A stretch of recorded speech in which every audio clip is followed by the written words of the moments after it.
Welcome to Golden Audiobooks. Be sure to subscribe and let us know in the comments where you're watching from and what book you'd like to hear next. Your feedback means a lot for us. Sir Arthur Conan Doyle. The Hound of the Baskervilles. Narrated by Andrew Hint. Chapter 9. Second Report of Dr. Watson.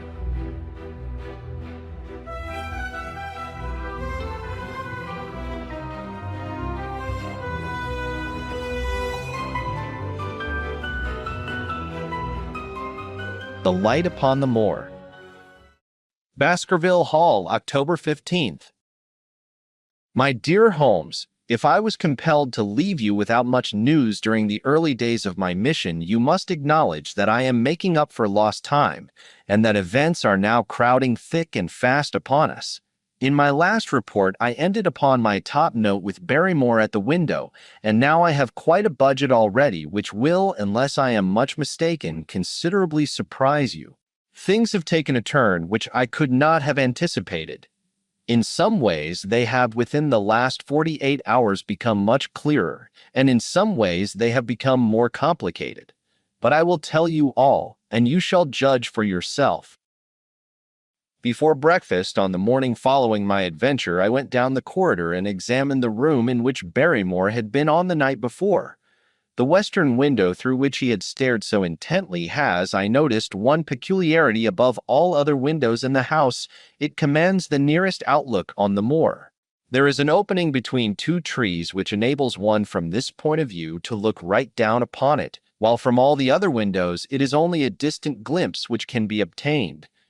It follows, therefore, that Barrymore, since only this window would serve the purpose, must have been looking out for something or somebody upon the moor.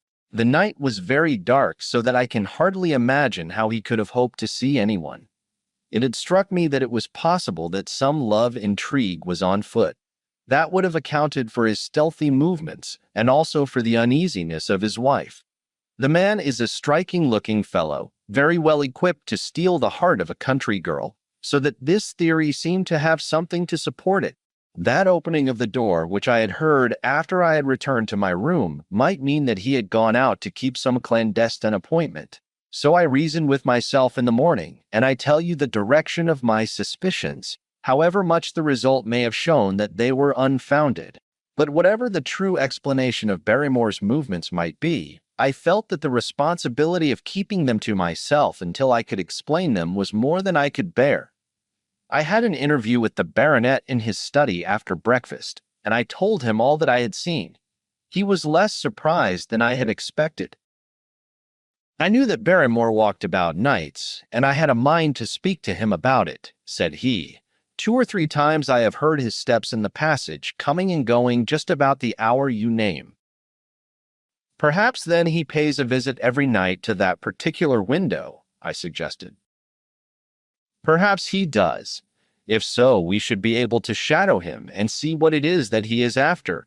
I wonder what your friend Holmes would do if he were here. I believe that he would do exactly what you now suggest, said I. He would follow Barrymore and see what he did. Then we shall do it together. But surely he would hear us. The man is rather deaf, and in any case we must take our chance of that. We'll sit up in my room tonight and wait until he passes. Sir Henry rubbed his hands with pleasure, and it was evident that he hailed the adventure as a relief to his somewhat quiet life upon the moor. The baronet has been in communication with the architect who prepared the plans for Sir Charles, and with a contractor from London, so that we may expect great changes to begin here soon. There have been decorators and furnishers up from Plymouth, and it is evident that our friend has large ideas, and means to spare no pains or expense to restore the grandeur of his family. When the house is renovated and refurnished, all that he will need will be a wife to make it complete. Between ourselves, there are pretty clear signs that this will not be wanting if the lady is willing, for I have seldom seen a man more infatuated with a woman than he is with our beautiful neighbor, Miss Stapleton. And yet the course of true love does not run quite as smoothly as one would under the circumstances expect. Today, for example, its surface was broken by a very unexpected ripple, which has caused our friend considerable perplexity and annoyance.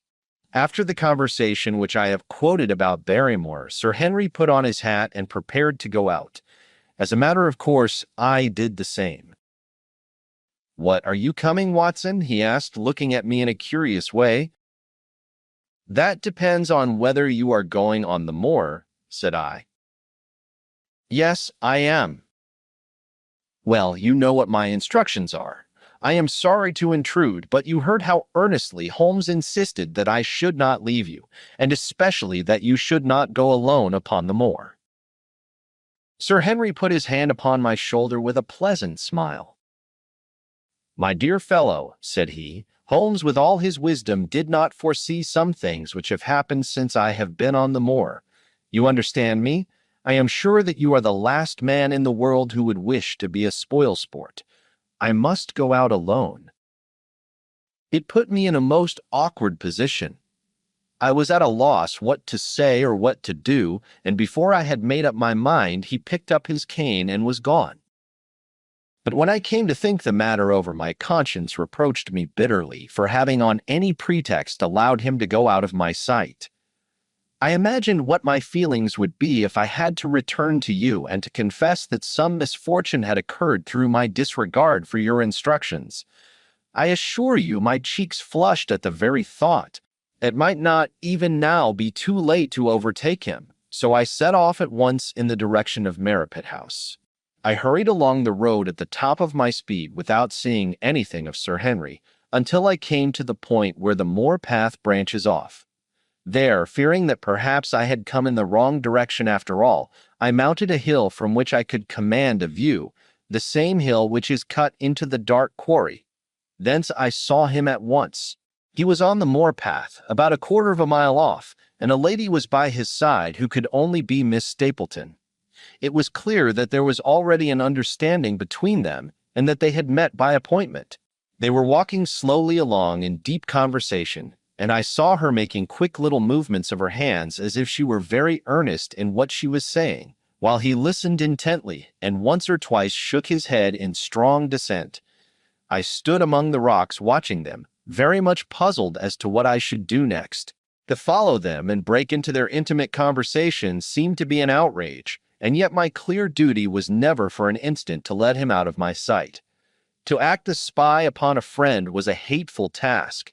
Still, I could see no better course than to observe him from the hill, and to clear my conscience by confessing to him afterwards what I had done. It is true that if any sudden danger had threatened him, I was too far away to be of use, and yet I am sure that you will agree with me that the position was very difficult, and that there was nothing more which I could do.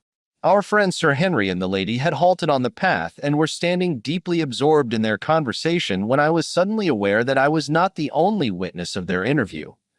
A wisp of green floating in the air caught my eye, and another glance showed me that it was carried on a stick by a man who was moving among the broken ground. It was Stapleton with his butterfly net. He was very much closer to the pair than I was, and he appeared to be moving in their direction. At this instant, Sir Henry suddenly drew Miss Stapleton to his side. His arm was round her, but it seemed to me that she was straining away from him with her face averted. He stooped his head to hers, and she raised one hand as if in protest. Next moment I saw them spring apart and turn hurriedly round. Stapleton was the cause of the interruption. He was running wildly towards them, his absurd net dangling behind him. He gesticulated and almost danced with excitement in front of the lovers. What the scene meant I could not imagine, but it seemed to me that Stapleton was abusing Sir Henry, who offered explanations which became more angry as the other refused to accept them. The lady stood by in haughty silence. Finally, Stapleton turned upon his heel and beckoned in a peremptory way to his sister, who, after an irresolute glance at Sir Henry, walked off by the side of her brother. The naturalist's angry gestures showed that the lady was included in his displeasure. The baronet stood for a minute looking after them, and then he walked slowly back the way that he had come, his head hanging, the very picture of dejection.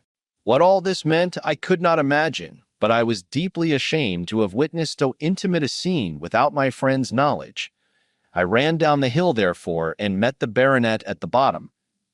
His face was flushed with anger, and his brows were wrinkled, like one who is at his wits' ends what to do. "Hello, Watson. Where have you dropped from?" said he. "You don't mean to say that you came after me in spite of all?"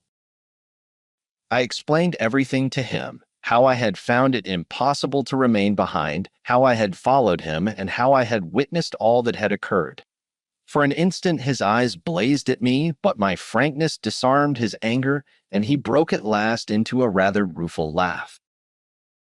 "You would have thought the middle of that prairie a fairly safe place for a man to be private," said he. "But by thunder, the whole countryside seems to have been out to see me do my wooing, and a mighty poor wooing at that. Where had you engaged a seat?" "I was on that hill." "Quite in the back row, eh? But her brother was well up to the front. Did you see him come out on us?" "Yes, I did." "Did he ever strike you as being crazy, this brother of hers?" "I can't say that he ever did." "I dare say not. I always thought him sane enough until today, but you can take it from me that either he or I ought to be in a straitjacket. What's the matter with me, anyhow? You've lived near me for some weeks, Watson. Tell me straight now, is there anything that would prevent me from making a good husband to a woman that I loved?" "I should say not." "He can't object to my worldly position, so it must be myself that he has this down on. What has he against me? I never hurt man or woman in my life that I know of, and yet he would not so much as let me touch the tips of her fingers." "Did he say so?" "That and a deal more. I tell you, Watson, I've only known her these few weeks, but from the first I just felt that she was made for me, and she, too, she was happy when she was with me, and that I'll swear. There's a light in a woman's eyes that speaks louder than words, but he has never let us get together, and it was only today for the first time that I saw a chance of having a few words with her alone. She was glad to meet me, but when she did it was not love that she would talk about, and she wouldn't have let me talk about it either if she could have stopped it. She kept coming back to it that this was a place of danger, and that she would never be happy until I had left it. I told her that since I had seen her I was in no hurry to leave it, and that if she really wanted me to go, the only way to work it was for her to arrange to go with me. With that I offered in as many words to marry her, but before she could answer down came this brother of hers, running at us with a face on him like a madman.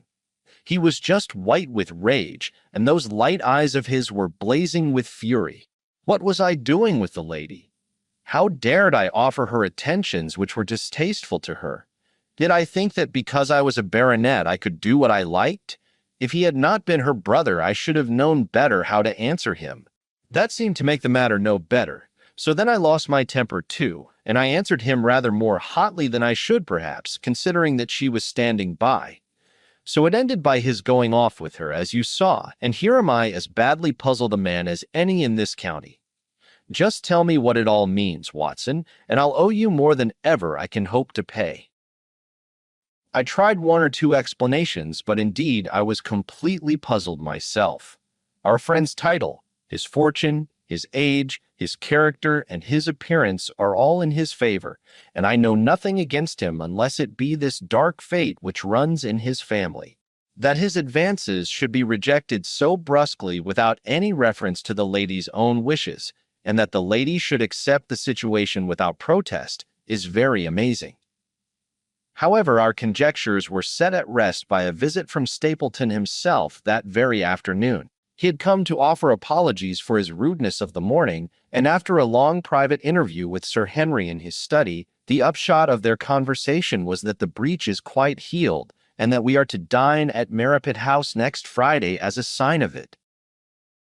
Don't say now that he isn't a crazy man," said Sir Henry. "I can't forget the look in his eyes when he ran at me this morning, but I must allow that no man could make a more handsome apology than he has done." "Did he give any explanation of his conduct?" "His sister is everything in his life, he says. That is natural enough, and I am glad that he should understand her value. They have always been together, and according to his account, he has been a very lonely man with only her as a companion, so that the thought of losing her was really terrible to him. He had not understood, he said, that I was becoming attached to her, but when he saw with his own eyes that it was really so, and that she might be taken away from him, it gave him such a shock that for a time he was not responsible for what he said or did. He was very sorry for all that had passed, and he recognized how foolish and how selfish it was that he should imagine that he could hold a beautiful woman like his sister to himself for her whole life. If she had to leave him, he had rather it was to a neighbor like myself than to anyone else. But in any case, it was a blow to him, and it would take him some time before he could prepare himself to meet it. He would withdraw all opposition upon his part if I would promise for 3 months to let the matter rest, and to be content with cultivating the lady's friendship during that time without claiming her love. This I promised, and so the matter rests. So there is one of our small mysteries cleared up. It is something to have touched bottom anywhere in this bog in which we are floundering. We know now why Stapleton looked with disfavor upon his sister's suitor, even when that suitor was so eligible a one as Sir Henry. And now I pass on to another thread which I have extricated out of the tangled skein, the mystery of the sobs in the night, of the tear-stained face of Mrs. Barrymore, of the secret journey of the butler to the western lattice window. Congratulate me, my dear Holmes, and tell me that I have not disappointed you as an agent, that you do not regret the confidence which you showed in me when you sent me down. All these things have by one night's work been thoroughly cleared. I have said by one night's work, but in truth it was by 2 nights' work, for on the first we drew entirely blank. I sat up with Sir Henry in his rooms until nearly 3 o'clock in the morning, but no sound of any sort did we hear except the chiming clock upon the stairs. It was a most melancholy vigil, and ended by each of us falling asleep in our chairs. Fortunately, we were not discouraged, and we determined to try again. The next night we lowered the lamp, and sat smoking cigarettes without making the least sound. It was incredible how slowly the hours crawled by, and yet we were helped through it by the same sort of patient interest which the hunter must feel as he watches the trap into which he hopes the game may wander. 1 struck, and 2, and we had almost for the second time given it up in despair, when in an instant we both sat bolt upright in our chairs, with all our weary senses keenly on the alert once more. We had heard the creak of a step in the passage. Very stealthily we heard it pass along until it died away in the distance. Then the baronet gently opened his door, and we set out in pursuit. Already our man had gone round the gallery, and the corridor was all in darkness. Softly we stole along until we had come into the other wing. We were just in time to catch a glimpse of the tall black-bearded figure, his shoulders rounded as he tiptoed down the passage. Then he passed through the same door as before, and the light of the candle framed it in the darkness and shot one single yellow beam across the gloom of the corridor. We shuffled cautiously towards it, trying every plank before we dared to put our whole weight upon it. We had taken the precaution of leaving our boots behind us, but even so the old board snapped and creaked beneath our tread. Sometimes it seemed impossible that he should fail to hear our approach. However, the man is fortunately rather deaf, and he was entirely preoccupied in that which he was doing. When at last we reached the door and peeped through, we found him crouching at the window, candle in hand, his white, intent face pressed against the pane, exactly as I had seen him 2 nights before. We had arranged no plan of campaign, but the baronet is a man to whom the most direct way is always the most natural.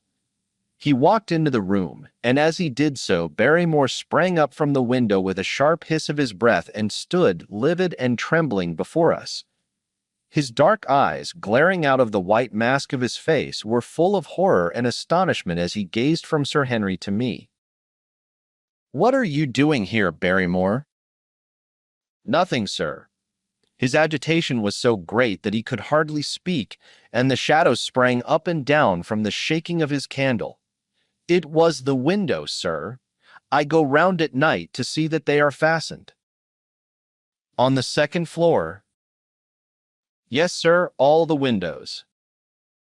"Look here, Barrymore," said Sir Henry sternly, "we have made up our minds to have the truth out of you, so it will save you trouble to tell it sooner rather than later. Come now. No lies. What were you doing at that window?" The fellow looked at us in a helpless way, and he wrung his hands together like one who is in the last extremity of doubt and misery. "I was doing no harm, sir. I was holding a candle to the window." "And why were you holding a candle to the window?" "Don't ask me, Sir Henry. Don't ask me. I give you my word, sir, that it is not my secret and that I cannot tell it. If it concerned no one but myself, I would not try to keep it from you." A sudden idea occurred to me, and I took the candle from the trembling hand of the butler. "He must have been holding it as a signal," said I. "Let us see if there is any answer." I held it as he had done, and stared out into the darkness of the night.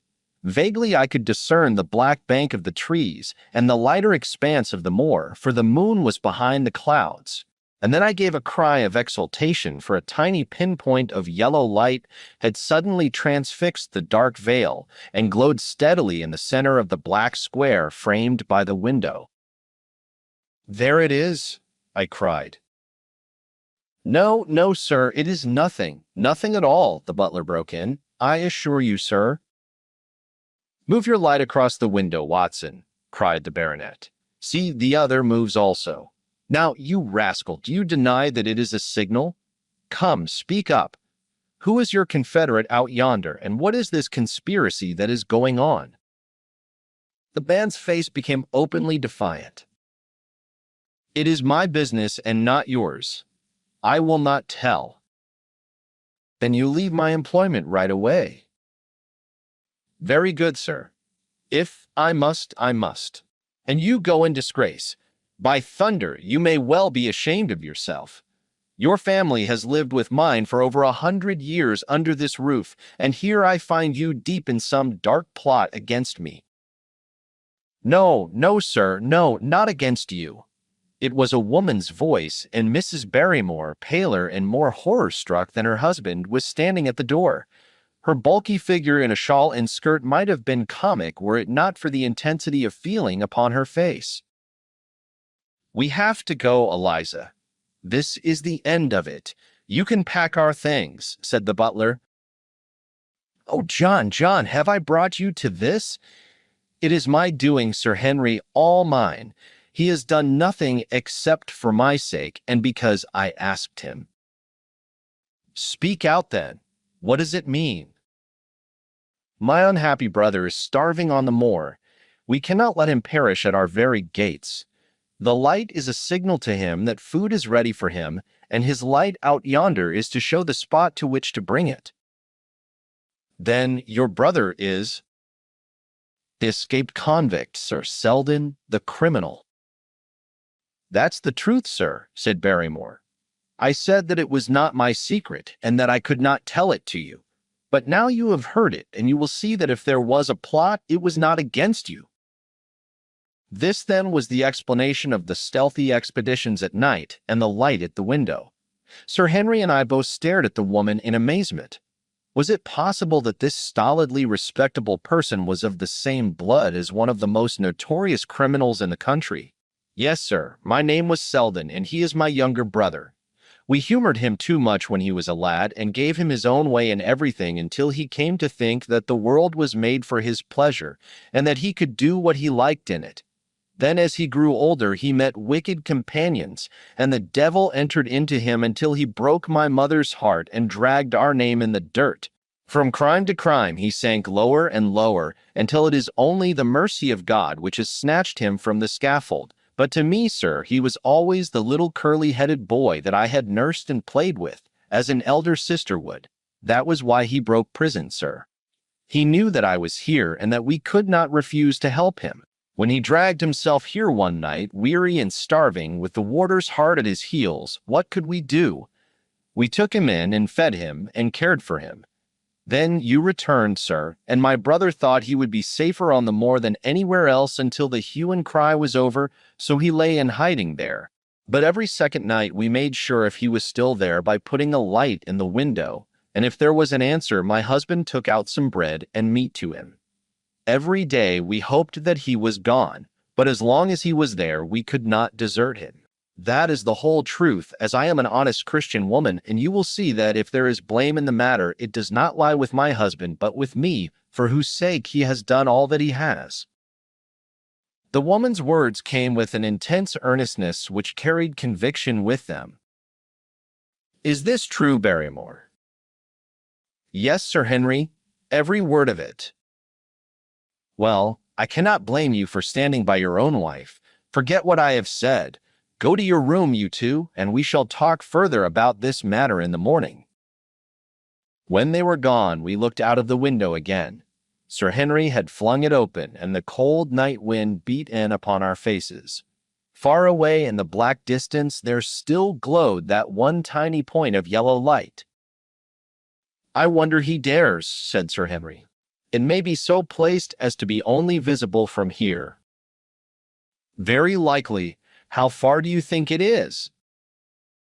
"Out by the cleft tor, I think." "Not more than a mile or two off." "Hardly that." "Well, it cannot be far if Barrymore had to carry out the food to it. And he is waiting, this villain, beside that candle. By thunder, Watson, I'm going out to take that man." The same thought had crossed my own mind. It was not as if the Barrymores had taken us into their confidence. Their secret had been forced from them. The man was a danger to the community, an unmitigated scoundrel for whom there was neither pity nor excuse. We were only doing our duty in taking this chance of putting him back where he could do no harm. With his brutal and violent nature, others would have to pay the price if we held our hands. Any night, for example, our neighbors the Stapletons might be attacked by him, and it may have been the thought of this which made Sir Henry so keen upon the adventure. "I will come," said I. "Then get your revolver and put on your boots. The sooner we start, the better, as the fellow may put out his light and be off." In 5 minutes we were outside the door, starting upon our expedition. We hurried through the dark shrubbery amid the dull moaning of the autumn wind and the rustle of the falling leaves. The night air was heavy with the smell of damp and decay. Now and again the moon peeped out for an instant, but clouds were driving over the face of the sky, and just as we came out on the moor, a thin rain began to fall. The light still burned steadily in front. "Are you armed?" I asked. "I have a hunting crop. We must close in on him rapidly, for he is said to be a desperate fellow. We shall take him by surprise and have him at our mercy before he can resist." "I say, Watson," said the baronet, "what would Holmes say to this? How about that hour of darkness in which the power of evil is exalted?" As if in answer to his words, there rose suddenly out of the vast gloom of the moor that strange cry which I had already heard upon the borders of the great Grimpen mire. It came with the wind through the silence of the night, a long, deep mutter, then a rising howl, and then the sad moan in which it died away. Again and again it sounded, the whole air throbbing with it, strident, wild, and menacing. The baronet caught my sleeve, and his face glimmered white through the darkness. "My God, what's that, Watson?" "I don't know. It's a sound they have on the moor. I heard it once before." It died away, and an absolute silence closed in upon us. We stood straining our ears, but nothing came. "Watson," said the baronet, "it was the cry of a hound." My blood ran cold in my veins, for there was a break in his voice which told of the sudden horror which had seized him. "What do they call this sound?" he asked. "Who?" "The folk on the countryside." "Oh, they are ignorant people. Why should you mind what they call it?" "Tell me, Watson, what do they say of it?" I hesitated, but could not escape the question. "They say it is the cry of the Hound of the Baskervilles." He groaned and was silent for a few moments. "A hound it was," he said at last, "but it seemed to come from miles away, over yonder, I think. It was hard to say whence it came." It rose and fell with the wind. Isn't that the direction of the great Grimpen Mire? Yes, it is. Well, it was up there. Come now, Watson, didn't you think yourself that it was the cry of a hound? I am not a child. You need not fear to speak the truth. Stapleton was with me when I heard it last. He said that it might be the calling of a strange bird. No, no, it was a hound. My God, can there be some truth in all these stories? Is it possible that I am really in danger from so dark a cause? You don't believe it, do you, Watson? No, no. And yet it was one thing to laugh about it in London, and it is another to stand out here in the darkness of the moor and to hear such a cry as that. And my uncle, there was the footprint of the hound beside him as he lay. It all fits together. I don't think that I am a coward, Watson, but that sound seemed to freeze my very blood. Feel my hand. It was as cold as a block of marble. You'll be all right tomorrow. I don't think I'll get that cry out of my head. What do you advise that we do now? Shall we turn back? No, by thunder, we have come out to get our man, and we will do it. We after the convict, and a hellhound as likely as not after us. Come on, we'll see it through if all the fiends of the pit were loose upon the moor. We stumbled slowly along in the darkness, with the black loom of the craggy hills around us, and the yellow speck of light burning steadily in front. There is nothing so deceptive as the distance of a light upon a pitch-dark night, and sometimes the glimmer seemed to be far away upon the horizon, and sometimes it might have been within a few yards of us. But at last we could see whence it came, and then we knew that we were indeed very close. A guttering candle was stuck in a crevice of the rocks which flanked it on each side so as to keep the wind from it and also to prevent it from being visible, save in the direction of Baskerville Hall. A boulder of granite concealed our approach, and crouching behind it, we gazed over it at the signal light. It was strange to see this single candle burning there in the middle of the moor, with no sign of life near it, just the one straight yellow flame and the gleam of the rock on each side of it. "What shall we do now?" whispered Sir Henry. "Wait here. He must be near his light. Let us see if we can get a glimpse of him." The words were hardly out of my mouth when we both saw him. Over the rocks, in the crevice of which the candle burned, there was thrust out an evil yellow face, a terrible animal face, all seamed and scored with vile passions. Foul with mire, with a bristling beard, and hung with matted hair, it might well have belonged to one of those old savages who dwelt in the burrows on the hillsides. The light beneath him was reflected in his small, cunning eyes, which peered fiercely to right and left through the darkness, like a crafty and savage animal who has heard the steps of the hunters. Something had evidently aroused his suspicions.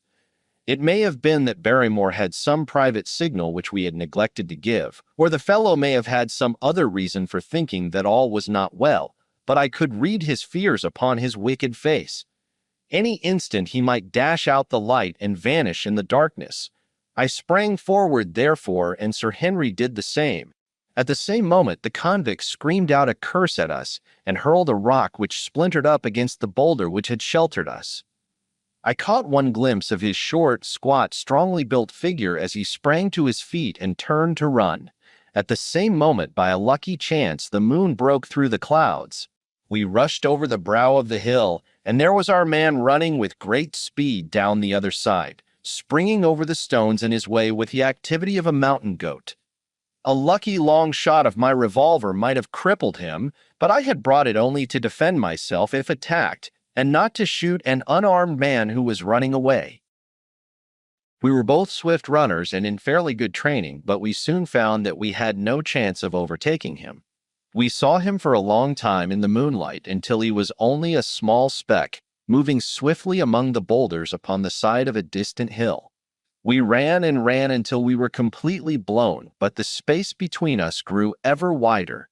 Finally, we stopped and sat panting on two rocks while we watched him disappearing in the distance. And it was at this moment that there occurred a most strange and unexpected thing. We had risen from our rocks and were turning to go home, having abandoned the hopeless chase.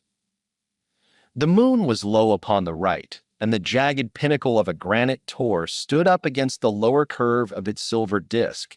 There, outlined as black as an ebony statue on that shining background, I saw the figure of a man upon the tor. Do not think that it was a delusion, Holmes. I assure you that I have never in my life seen anything more clearly. As far as I could judge, the figure was that of a tall, thin man. He stood with his legs a little separated, his arms folded, his head bowed, as if he were brooding over that enormous wilderness of peat and granite which lay before him. He might have been the very spirit of that terrible place. It was not the convict. This man was far from the place where the latter had disappeared. Besides, he was a much taller man. With a cry of surprise, I pointed him out to the baronet, but in the instant during which I had turned to grasp his arm, the man was gone. There was the sharp pinnacle of granite still cutting the lower edge of the moon, but its peak bore no trace of that silent and motionless figure. I wished to go in that direction and to search the tor, but it was some distance away. The baronet's nerves were still quivering from that cry, which recalled the dark story of his family, and he was not in the mood for fresh adventures. He had not seen this lonely man upon the tor and could not feel the thrill which his strange presence and his commanding attitude had given to me. "A warder, no doubt," said he. "The moor has been thick with them since this fellow escaped." Well, perhaps his explanation may be the right one, but I should like to have some further proof of it. Today we mean to communicate to the Princetown people where they should look for their missing man, but it is hard lines that we have not actually had the triumph of bringing him back as our own prisoner. Such are the adventures of last night, and you must acknowledge, my dear Holmes, that I have done you very well in the matter of a report. Much of what I tell you is no doubt quite irrelevant, but still I feel that it is best that I should let you have all the facts and leave you to select for yourself those which will be of most service to you in helping you to your conclusions. We are certainly making some progress. So far as the Barrymores go, we have found the motive of their actions, and that has cleared up the situation very much. But the moor with its mysteries and its strange inhabitants remains as inscrutable as ever. Perhaps in my next I may be able to throw some light upon this also. Best of all would it be if you could come down to us. In any case, you will hear from me again in the course of the next few days. Chapter 10. Extract from the Diary of Dr. Watson. So far, I have been able to quote from the reports which I have forwarded during these early days to Sherlock Holmes. Now, however, I have arrived at a point in my narrative where I am compelled to abandon this method and to trust once more to my recollections, aided by the diary which I kept at the time. A few extracts from the latter will carry me on to those scenes which are indelibly fixed in every detail upon my memory. I proceed, then, from the morning which followed our abortive chase of the convict and our other strange experiences upon the moor. October 16th. A dull and foggy day with a drizzle of rain. The house is banked in with rolling clouds which rise now and then to show the dreary curves of the moor, with thin silver veins upon the sides of the hills, and the distant boulders gleaming where the light strikes upon their wet faces. It is melancholy outside and in. The baronet is in a black reaction after the excitements of the night. I am conscious myself of a weight at my heart and a feeling of impending danger. Ever-present danger, which is the more terrible because I am unable to define it. And have I not cause for such a feeling? Consider the long sequence of incidents which have all pointed to some sinister influence which is at work around us. There is the death of the last occupant of the hall, fulfilling so exactly the conditions of the family legend, and there are the repeated reports from peasants of the appearance of a strange creature upon the moor. Twice I have with my own ears heard the sound which resembled the distant baying of a hound. It is incredible, impossible, that it should really be outside the ordinary laws of nature. A spectral hound which leaves material footmarks and fills the air with its howling is surely not to be thought of. Stapleton may fall in with such a superstition, and Mortimer also, But if I have one quality upon earth, it is common sense, and nothing will persuade me to believe in such a thing. To do so would be to descend to the level of these poor peasants, who are not content with a mere fiend dog, but must needs describe him with hellfire shooting from his mouth and eyes. Holmes would not listen to such fancies, and I am his agent. But facts are facts, and I have twice heard this crying upon the moor. Suppose that there were really some huge hound loose upon it, that would go far to explain everything. But where could such a hound lie concealed? Where did it get its food? Where did it come from? How was it that no one saw it by day? It must be confessed that the natural explanation offers almost as many difficulties as the other. And always, apart from the hound, there is the fact of the human agency in London, the man in the cab, and the letter which warned Sir Henry against the moor. This at least was real, but it might have been the work of a protecting friend as easily as of an enemy. Where is that friend or enemy now? Has he remained in London, or has he followed us down here? Could he be the stranger whom I saw upon the tor? It is true that I have had only the one glance at him, and yet there are some things to which I am ready to swear. He is no one whom I have seen down here, and I have now met all the neighbors. The figure was far taller than that of Stapleton, far thinner than that of Frankland. Barrymore it might possibly have been, but we had left him behind us, and I am certain that he could not have followed us. A stranger, then, is still dogging us, just as a stranger dogged us in London. We have never shaken him off. If I could lay my hands upon that man, then at last we might find ourselves at the end of all our difficulties. To this one purpose I must now devote all my energies. My first impulse was to tell Sir Henry all my plans. My second and wisest one is to play my own game and speak as little as possible to anyone. He is silent and distrait. His nerves have been strangely shaken by that sound upon the moor. I will say nothing to add to his anxieties, but I will take my own steps to attain my own end. We had a small scene this morning after breakfast. Barrymore asked leave to speak with Sir Henry, and they were closeted in his study some little time. Sitting in the billiard room, I more than once heard the sound of voices raised, and I had a pretty good idea what the point was which was under discussion. After a time, the baronet opened his door and called for me. Barrymore considers that he has a grievance, he said. He thinks that it was unfair on our part to hunt his brother-in-law down when he, of his own free will, had told us the secret. The butler was standing very pale, but very collected before us. I may have spoken too warmly, sir, said he, and if I have, I am sure that I beg your pardon.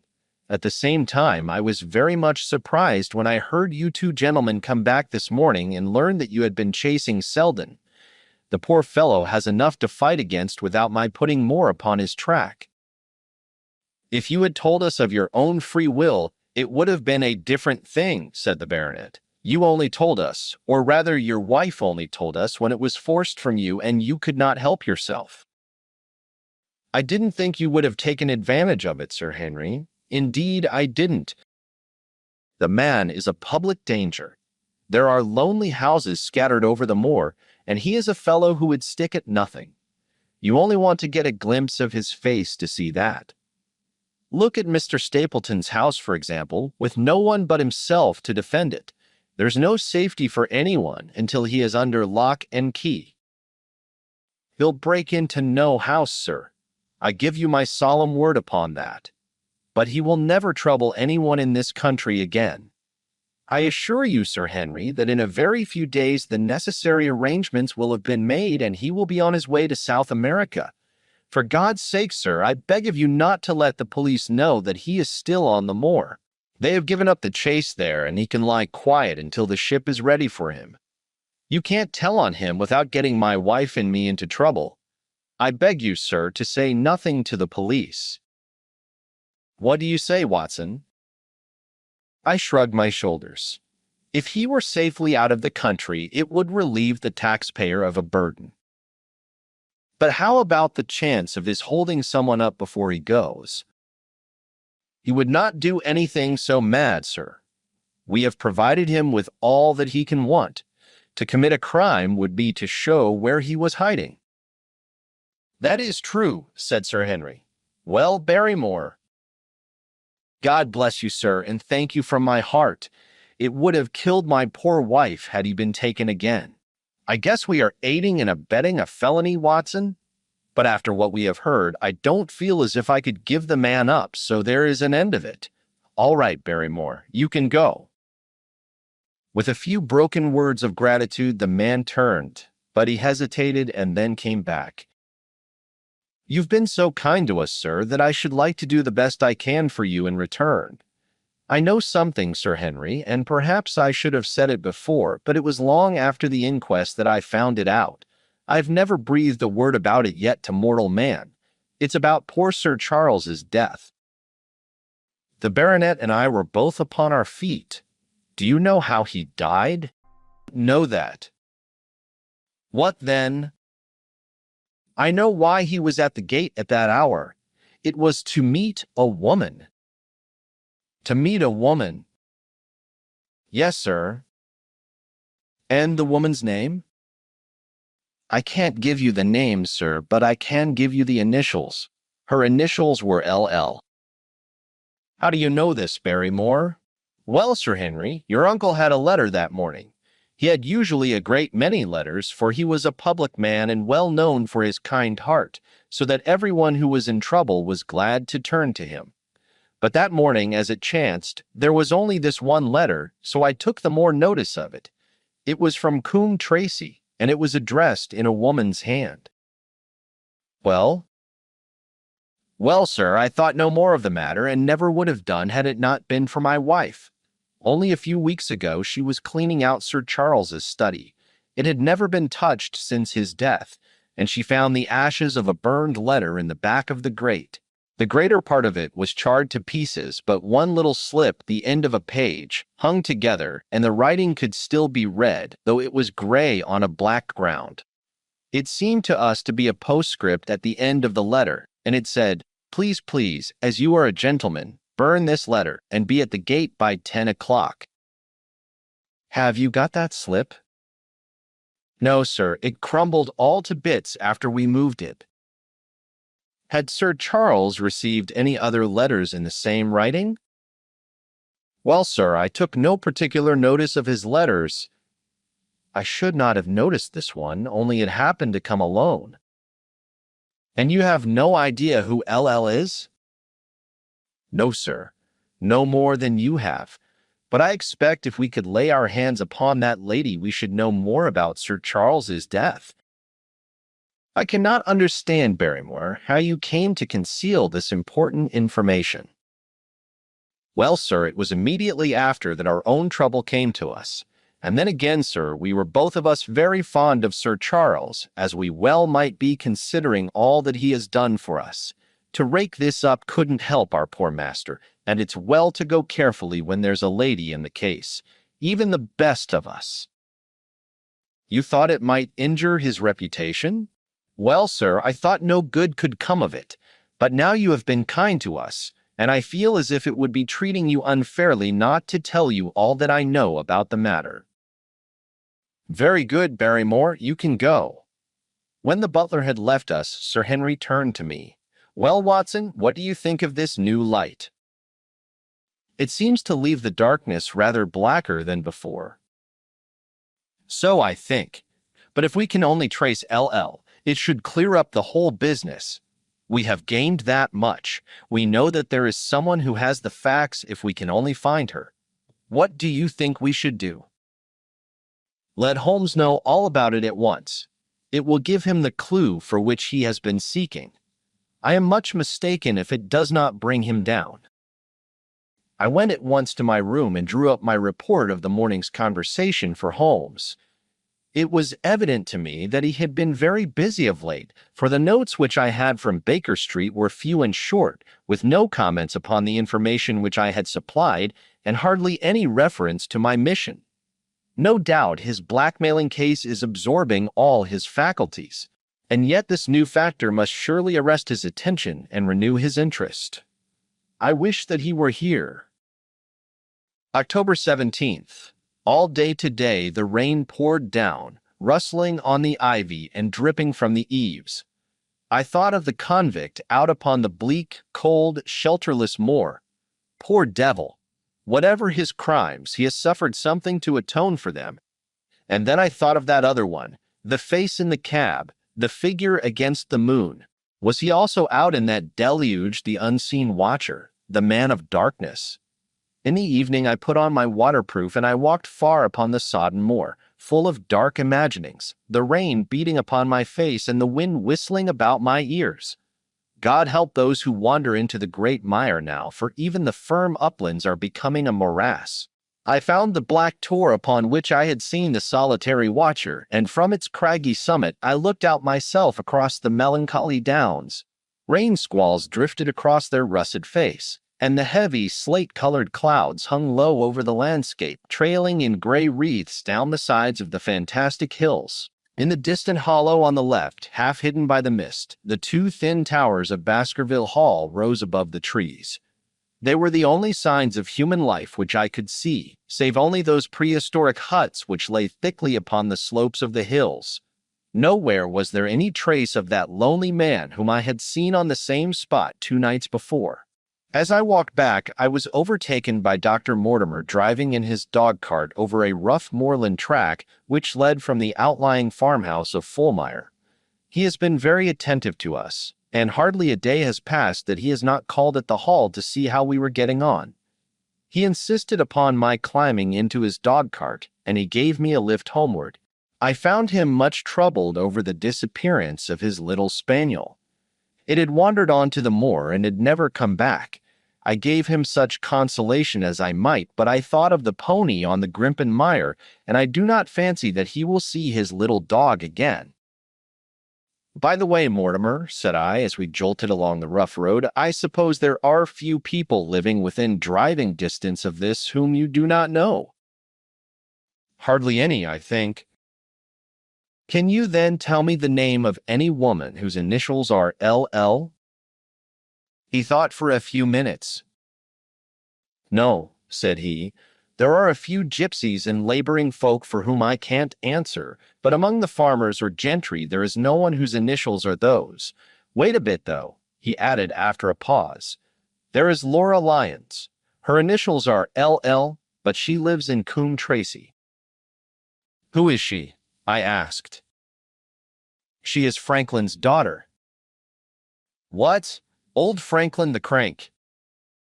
Exactly. She married an artist named Lyons, who came sketching on the moor. He proved to be a blackguard and deserted her. The fault, from what I hear, may not have been entirely on one side.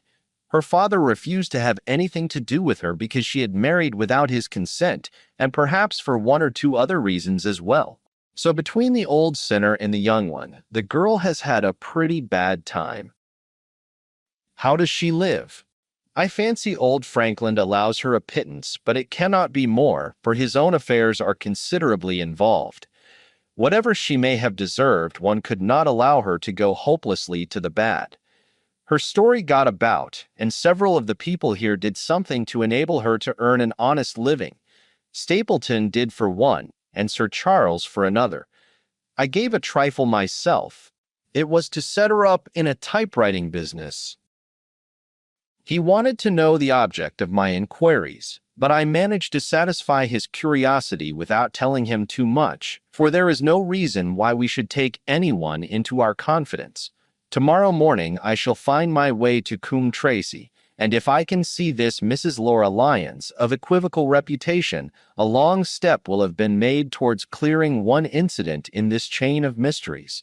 I am certainly developing the wisdom of the serpent, for when Mortimer pressed his questions to an inconvenient extent, I asked him casually to what type Franklin's skull belonged, and so heard nothing but craniology for the rest of our drive.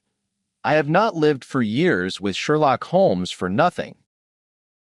I have only one other incident to record upon this tempestuous and melancholy day. This was my conversation with Barrymore just now, which gives me one more strong card which I can play in due time. Mortimer had stayed to dinner, and he and the baronet played écarté afterwards. The butler brought me my coffee into the library, and I took the chance to ask him a few questions. "Well," said I, "has this precious relation of yours departed, or is he still lurking out yonder?" "I don't know, sir. I hope to heaven that he is gone, for he has brought nothing but trouble here. I've not heard of him since I left out food for him last, and that was 3 days ago." "Did you see him then?" "No, sir, but the food was gone when next I went that way." "And he was certainly there." "So you would think, sir, unless it was the other man who took it." I sat with my coffee cup halfway to my lips and stared at Barrymore. "You know that there is another man, then?" "Yes, sir. There is another man upon the moor." "Have you seen him?" "No, sir." "How do you know of him, then?" "Selden told me of him, sir, a week ago or more. He's in hiding, too, but he's not a convict as far as I can make out. I don't like it, Dr. Watson. I tell you straight, sir, that I don't like it."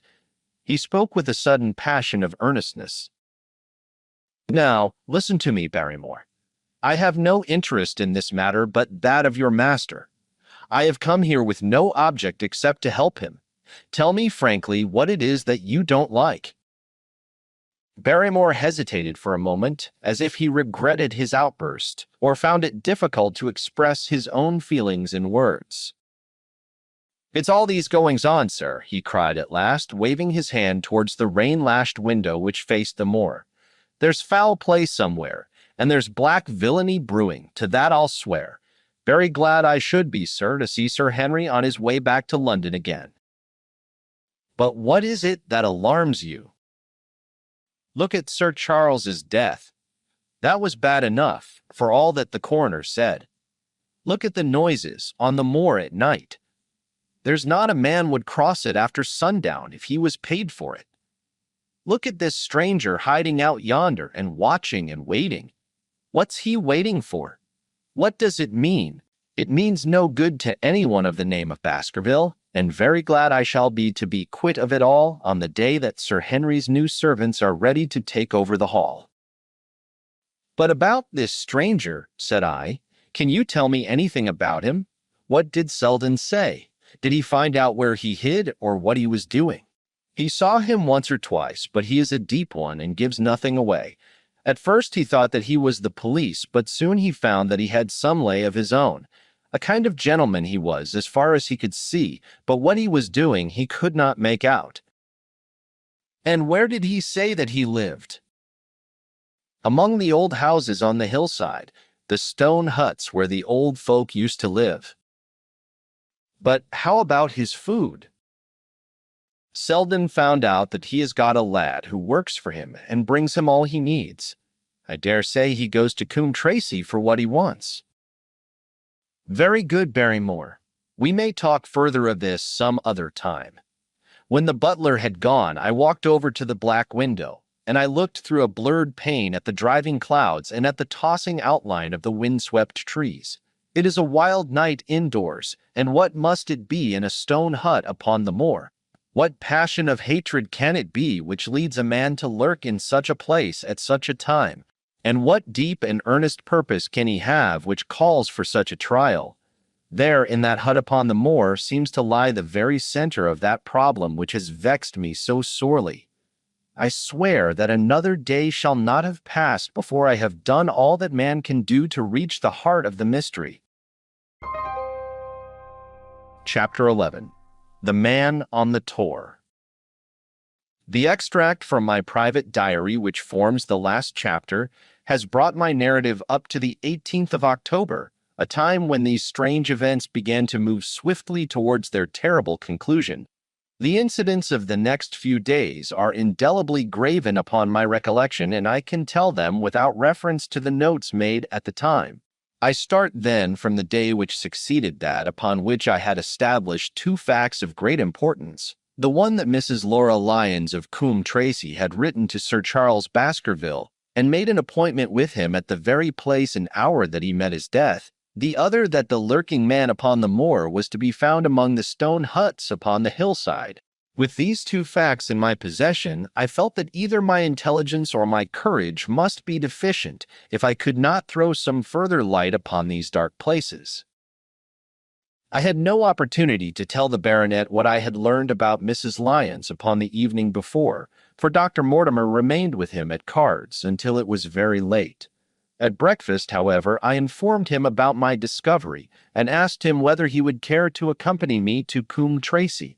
At first he was very eager to come, but on second thoughts it seemed to both of us that if I went alone the results might be better.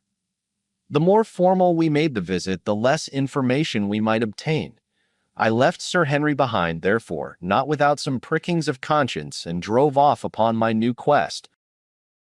When I reached Coombe Tracey, I told Perkins to put up the horses, and I made inquiries for the lady whom I had come to interrogate. I had no difficulty in finding her rooms, which were central and well appointed. A maid showed me in without ceremony, and as I entered the sitting-room, a lady who was sitting before a Remington typewriter sprang up with a pleasant smile of welcome. Her face fell, however, when she saw that I was a stranger, and she sat down again and asked me the object of my visit. The first impression left by Mrs. Lyons was one of extreme beauty. Her eyes and hair were of the same rich, hazel color, and her cheeks, though considerably freckled, were flushed with the exquisite bloom of the brunette, the dainty pink which lurks at the heart of the sulphur rose. Admiration was, I repeat, the first impression, but the second was criticism. There was something subtly wrong with the face, some coarseness of expression, some hardness perhaps of eye, some looseness of lip which marred its perfect beauty. But these, of course, are afterthoughts. At the moment I was simply conscious that I was in the presence of a very handsome woman, and that she was asking me the reasons for my visit. I had not quite understood until that instant how delicate my mission was. "I have the pleasure," said I, "of knowing your father." It was a clumsy introduction, and the lady made me feel it. "There is nothing in common between my father and me," she said. "I owe him nothing, and his friends are not mine. If it were not for the late Sir Charles Baskerville and some other kind hearts, I might have starved for all that my father cared. It was about the late Sir Charles Baskerville that I have come here to see you." The freckles started out on the lady's face. "What can I tell you about him?" she asked, and her fingers played nervously over the stops of her typewriter. "You knew him, did you not?" "I have already said that I owe a great deal to his kindness. If I am able to support myself, it is largely due to the interest which he took in my unhappy situation." "Did you correspond with him?" The lady looked quickly up with an angry gleam in her hazel eyes. "What is the object of these questions?" she asked sharply. "The object is to avoid a public scandal. It is better that I should ask them here than that the matter should pass outside our control." She was silent, and her face was still very pale. At last she looked up with something reckless and defiant in her manner. "Well, I'll answer," she said. "What are your questions?" "Did you correspond with Sir Charles?" "I certainly wrote to him once or twice to acknowledge his delicacy and his generosity." "Have you the dates of those letters?" "No." "Have you ever met him?" "Yes, once or twice when he came into Coombe Tracey. He was a very retiring man, and he preferred to do good by stealth." "But if you saw him so seldom and wrote so seldom, how did he know enough about your affairs to be able to help you, as you say that he has done?" She met my difficulty with the utmost readiness. "There were several gentlemen who knew my sad history and united to help me. One was Mr. Stapleton, a neighbor and intimate friend of Sir Charles's. He was exceedingly kind, and it was through him that Sir Charles learned about my affairs. I knew already that Sir Charles Baskerville had made Stapleton his almoner upon several occasions, so the lady's statement bore the impress of truth upon it. "Did you ever write to Sir Charles asking him to meet you?" I continued. Mrs. Lyons flushed with anger again. Really, sir, this is a very extraordinary question. I am sorry, madame, but I must repeat it. Then I answer, certainly not. Not on the very day of Sir Charles's death. The flush had faded in an instant, and a deathly face was before me. Her dry lips could not speak the no, which I saw rather than heard. Surely your memory deceives you, said I. I could even quote a passage of your letter. It ran, please, please, as you are a gentleman, burn this letter and be at the gate by 10 o'clock. I thought that she had fainted, but she recovered herself by a supreme effort. Is there no such thing as a gentleman? She gasped. You do Sir Charles an injustice. He did burn the letter, but sometimes a letter may be legible even when burned. You acknowledge now that you wrote it. Yes, I did write it, she cried, pouring out her soul in a torrent of words. I did write it. Why should I deny it? I have no reason to be ashamed of it. I wished him to help me. I believed that if I had an interview I could gain his help, so I asked him to meet me. But why at such an hour? Because I had only just learned that he was going to London next day and might be away for months. There were reasons why I could not get there earlier. But why a rendezvous in the garden instead of a visit to the house? Do you think a woman could go alone at that hour to a bachelor's house? Well, what happened when you did get there? I never went. Mrs. Lyons. No, I swear it to you on all I hold sacred. I never went. Something intervened to prevent my going. What was that? That is a private matter. I cannot tell it. You acknowledge, then, that you made an appointment with Sir Charles at the very hour and place at which he met his death, but you deny that you kept the appointment. That is the truth. Again and again I cross-questioned her, but I could never get past that point. Mrs. Lyons, said I as I rose from this long and inconclusive interview, you are taking a very great responsibility and putting yourself in a very false position by not making an absolutely clean breast of all that you know. If I have to call in the aid of the police, you will find how seriously you are compromised. If your position is innocent, why did you in the first instance deny having written to Sir Charles upon that date? Because I feared that some false conclusion might be drawn from it, and that I might find myself involved in a scandal. And why were you so pressing that Sir Charles should destroy your letter? If you have read the letter, you will know. I did not say that I had read all the letter. You quoted some of it. I quoted the postscript. The letter had, as I said, been burned, and it was not all legible. I ask you once again why it was that you were so pressing that Sir Charles should destroy this letter which he received on the day of his death. The matter is a very private one. The more reason why you should avoid a public investigation. I will tell you then. If you have heard anything of my unhappy history, you will know that I made a rash marriage and had reason to regret it. I have heard so much. My life has been one incessant persecution from a husband whom I abhor. The law is upon his side, and every day I am faced by the possibility that he may force me to live with him. At the time that I wrote this letter to Sir Charles I, had learned that there was a prospect of my regaining my freedom if certain expenses could be met. It meant everything to me. Peace of mind, happiness, self-respect, everything. I knew Sir Charles's generosity, and I thought that if he heard the story from my own lips, he would help me. Then how is it that you did not go? Because I received help in the interval from another source. Why then did you not write to Sir Charles and explain this? So I should have done, had I not seen his death in the paper next morning. The woman's story hung coherently together, and all my questions were unable to shake it.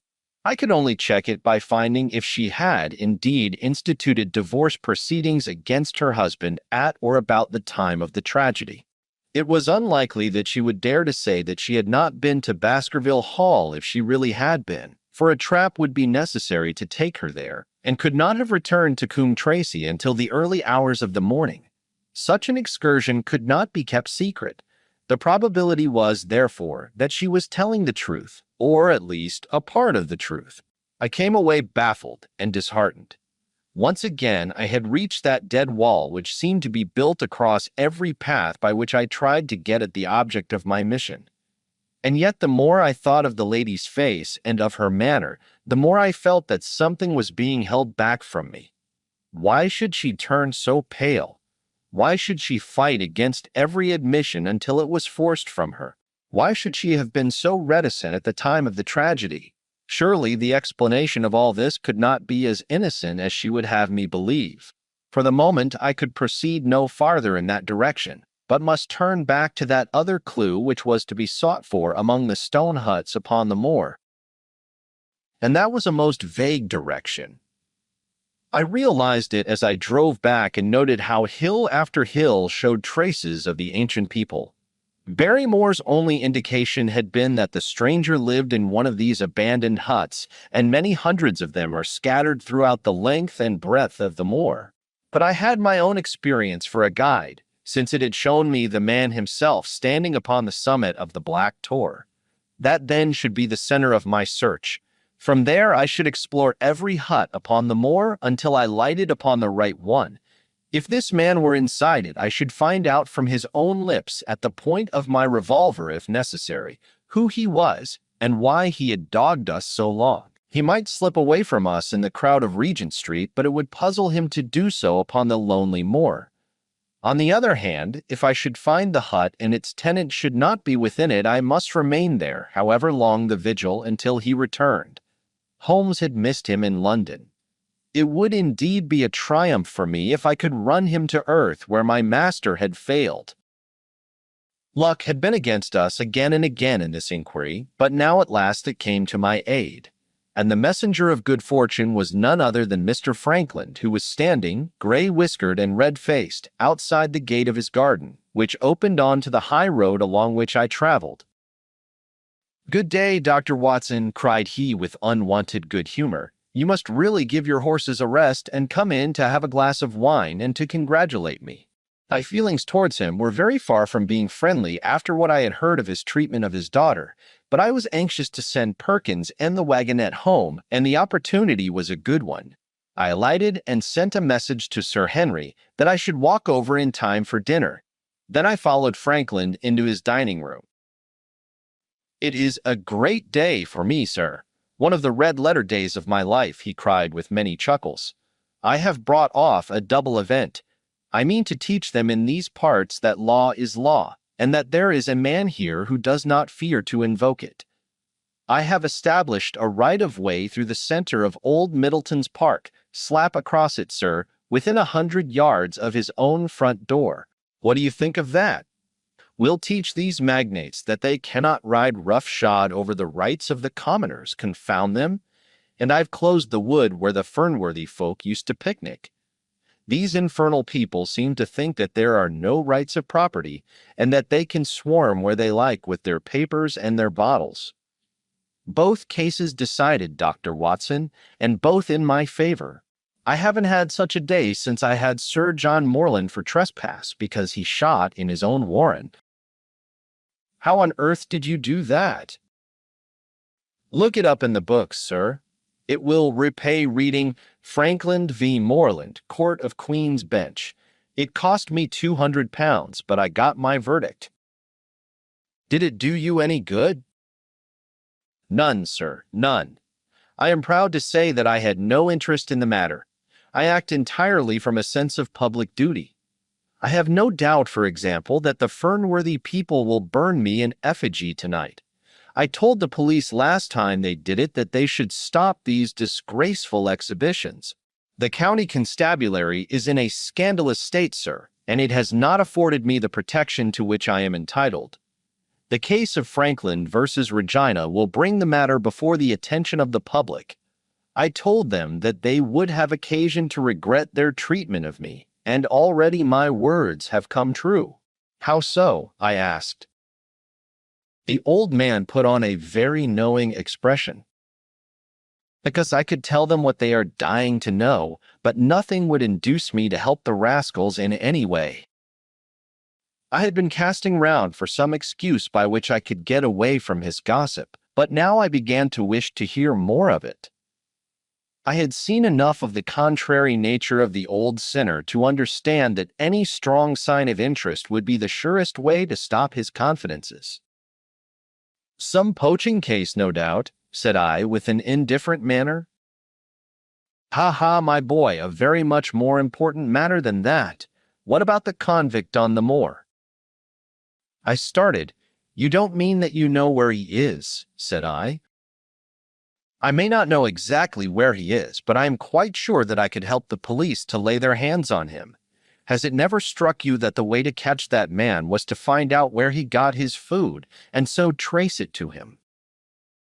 He certainly seemed to be getting uncomfortably near the truth. "No doubt," said I, "but how do you know that he is anywhere upon the moor?"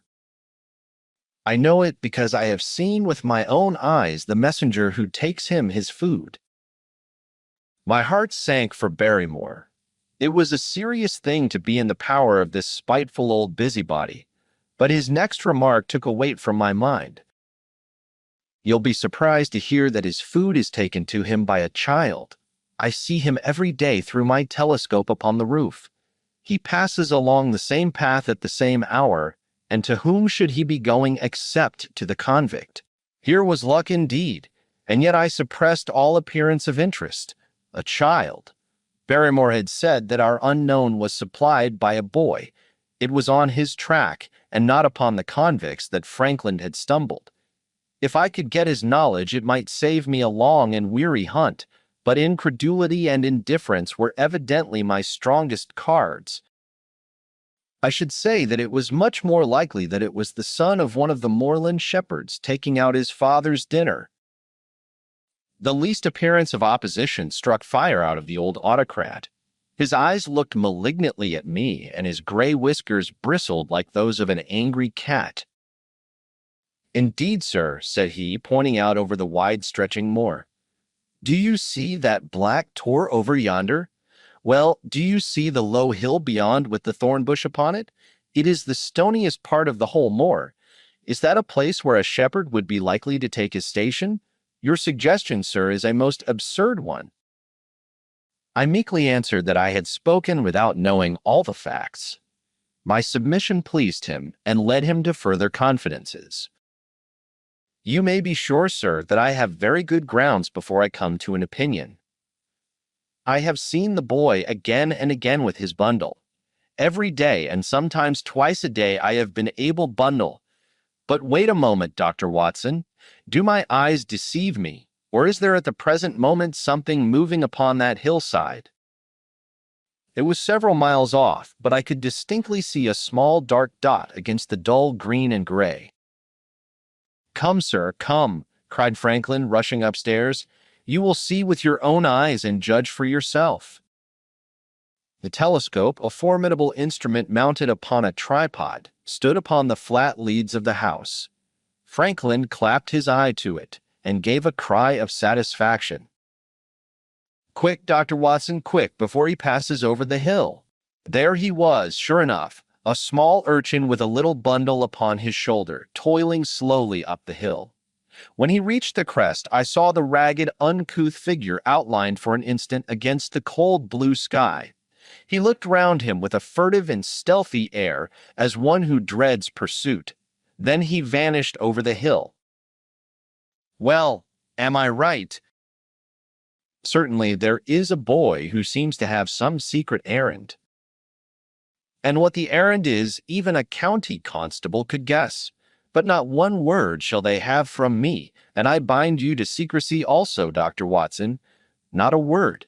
You understand. Just as you wish. They have treated me shamefully, shamefully. When the facts come out in Franklin versus Regina, I venture to think that a thrill of indignation will run through the country. Nothing would induce me to help the police in any way. For all they cared, it might have been me instead of my effigy which these rascals burned at the stake. Surely you are not going. You will help me to empty the decanter in honor of this great occasion." But I resisted all his solicitations and succeeded in dissuading him from his announced intention of walking home with me. I kept the road as long as his eye was on me, and then I struck off across the moor and made for the stony hill over which the boy had disappeared. Everything was working in my favor, and I swore that it should not be through lack of energy or perseverance that I should miss the chance which fortune had thrown in my way. The sun was already sinking when I reached the summit of the hill, and the long slopes beneath me were all golden green on one side and gray shadow on the other. A haze lay low upon the farthest skyline, out of which jutted the fantastic shapes of Belliver and Vixen Tor. Over the wide expanse there was no sound and no movement. One great gray bird, a gull or curlew, soared aloft in the blue heaven. He and I seemed to be the only living things between the huge arch of the sky and the desert beneath it. The barren scene, the sense of loneliness, and the mystery and urgency of my task all struck a chill into my heart. The boy was nowhere to be seen. But down beneath me, in a cleft of the hills, there was a circle of the old stone huts, and in the middle of them there was one which retained sufficient roof to act as a screen against the weather. My heart leaped within me as I saw it. This must be the burrow where the stranger lurked. At last my foot was on the threshold of his hiding place. His secret was within my grasp. As I approached the hut, walking as warily as Stapleton would do when with poised net he drew near the settled butterfly, I satisfied myself that the place had indeed been used as a habitation. A vague pathway among the boulders led to the dilapidated opening which served as a door. All was silent within. The unknown might be lurking there, or he might be prowling on the moor. My nerves tingled with the sense of adventure. Throwing aside my cigarette, I closed my hand upon the butt of my revolver and, walking swiftly up to the door, I looked in. The place was empty. But there were ample signs that I had not come upon a false scent. This was certainly where the man lived. Some blankets rolled in a waterproof lay upon that very stone slab upon which Neolithic man had once slumbered. The ashes of a fire were heaped in a rude grate. Beside it lay some cooking utensils and a bucket half full of water. A litter of empty tins showed that the place had been occupied for some time, and I saw, as my eyes became accustomed to the checkered light, a pannikin and a half-full bottle of spirits standing in the corner. In the middle of the hut, a flat stone served the purpose of a table, and upon this stood a small cloth bundle, the same, no doubt, which I had seen through the telescope upon the shoulder of the boy. It contained a loaf of bread, a tin tongue, and 2 tins of preserved peaches. As I set it down again, after having examined it, my heart leaped to see that beneath it there lay a sheet of paper with writing upon it. I raised it, and this was what I read, roughly scrawled in pencil. "Dr. Watson has gone to Coombe Tracy." For a minute I stood there with the paper in my hands, thinking out the meaning of this curt message. It was I, then, and not Sir Henry, who was being dogged by this secret man. He had not followed me himself, but he had set an agent, the boy perhaps, upon my track, and this was his report. Possibly I had taken no step since I had been upon the moor which had not been observed and repeated. Always there was this feeling of an unseen force, a fine net drawn round us with infinite skill and delicacy, holding us so lightly that it was only at some supreme moment that one realized that one was indeed entangled in its meshes. If there was one report, there might be others, so I looked round the hut in search of them. There was no trace, however, of anything of the kind, nor could I discover any sign which might indicate the character or intentions of the man who lived in this singular place, save that he must be of Spartan habits and cared little for the comforts of life. When I thought of the heavy rains and looked at the gaping roof, I understood how strong and immutable must be the purpose which had kept him in that inhospitable abode. Was he our malignant enemy, or was he by chance our guardian angel, I swore that I would not leave the hut until I knew. Outside, the sun was sinking low and the west was blazing with scarlet and gold. Its reflection was shot back in ruddy patches by the distant pools which lay amid the great Grimpen mire. There were the two towers of Baskerville Hall, and there a distant blur of smoke which marked the village of Grimpen. Between the two, behind the hill, was the house of the Stapletons. All was sweet and mellow and peaceful in the golden evening light, and yet as I looked at them my soul shared none of the peace of nature but quivered at the vagueness and the terror of that interview which every instant was bringing nearer. With tingling nerves but a fixed purpose, I sat in the dark recess of the hut and waited with somber patience for the coming of its tenant. And then at last I heard him. Far away came the sharp clink of a boot striking upon a stone, then another and yet another coming nearer and nearer. I shrank back into the darkest corner and cocked the pistol in my pocket, determined not to discover myself until I had an opportunity of seeing something of the stranger. There was a long pause which showed that he had stopped. Then once more the footsteps approached and a shadow fell across the opening of the hut. "It is a lovely evening, my dear Watson," said a well-known voice. "I really think that you will be more comfortable outside than in."